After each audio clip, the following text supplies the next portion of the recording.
कृष्ण जन्माष्टमी ब्रह्मन् भक्त्या करोति यो नरः अन्ते विष्णुपुरम याति कुलकोटि युतो द्विज। पद्म पुराण के व्रतखंड के चतुर्थ अध्याय में अध्याय 13 में ये चतुर्थ व्रतखंड में तो चौथे खंड में 13वें अध्याय में ये श्लोक आया है। जो मनुष्य भक्ति पूर्वक कृष्ण जन्माष्टमी व्रत करता है वह अपने करोड़ों कुलों को पवित्र कर लेता है और अंत में भगवान विष्णु के धाम को जाता है। अष्टमी बुधवारे च सोमे चैव द्विजोत्तम रोहिणी ऋक्ष संयुक्ता कुलकोटि विमुक्तदा।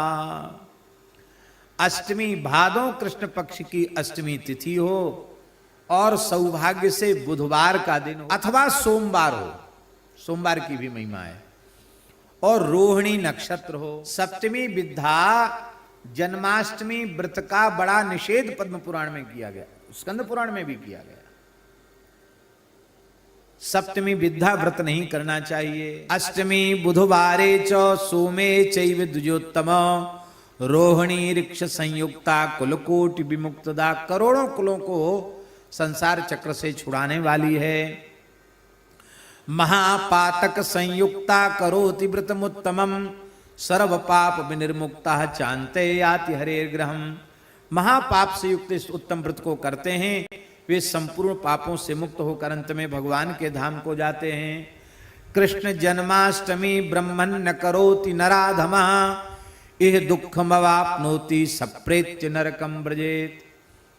अब ये और सुन लो, जो कृष्ण जन्माष्टमी व्रत नहीं करते हैं नराधम अधम मनुष्य, उनको इस लोक में भयंकर दुख मिलता है और मरने के बाद वे नरकगामी होते हैं। इसलिए भैया जन्माष्टमी रामनवमी आदि पर्वों पर व्रत अवश्य रखना चाहिए। बोले तो चलो ठीक है, पुरुष करें व्रत माताएं न करें? बोले नहीं। न करोति चया नारी कृष्ण जन्माष्टमी व्रतम वर्षे वर्षे चा मूढ़ा नरकम याति दारुणा। जो नारी कृष्ण जन्माष्टमी व्रत नहीं करती है उसे भी दारुण नरक भोगना पड़ता है। जन्माष्टमी के दिन जो कुछ खाता है, जन्माष्टमी दिनो यो वै नरो स्नाति विमूढ़धि महानरक मस्नाति सत्यम सत्यम वदाम्य। हम भगवान व्यास कह रहे हैं मैं सत्य सत्य कहता हूं, जन्माष्टमी के दिन जो कुछ खाता है उसे महानरक की प्राप्ति होती है। इसलिए जन्माष्टमी को कुछ भी ग्रहण नहीं करना चाहिए। जन्माष्टमी व्रत का विधान ही यही है, खाना पीना कुछ नहीं है। हाँ जल पी सकते हो पर कुछ खाना नहीं है, तभी व्रत माना जाएगा, नहीं व्रत नहीं माना जाएगा।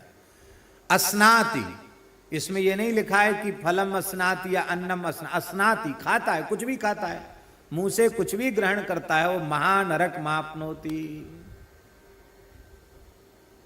हाँ इसलिए महानरक मस्नाति सत्यम सत्यम वदाम्य। हम व्रत का पारण ही होता है पंचामृत से। भगवान का स्नान के बाद जो पंचामृत मिलेगा उससे पारण होगा। दूसरे दिन आहार प्रसाद ग्रहण किया जाएगा। लोग कहते भगवान का जन्म हुआ हम क्यों भूखे मरें? अरे राम राम, ये नहीं। इससे चित्त की शुद्धि होती है, व्रत से उपवास से चित्त की शुद्धि होती है। शुद्ध चित्त होगा तो भजन में मन लगेगा। आप ठीक से व्रत करो, 12 बजे तक बिल्कुल नींद नहीं आएगी आपको। रात्रि जागरण का विधान है और दूसरे दिन आपको नंदोत्सव मनाना है, खूब चकाचक भोग लगा, खूब खाओ। लेकिन ये उपवास उपासना का अवसर है, इसमें सात्विकता हमारी बनी रहे।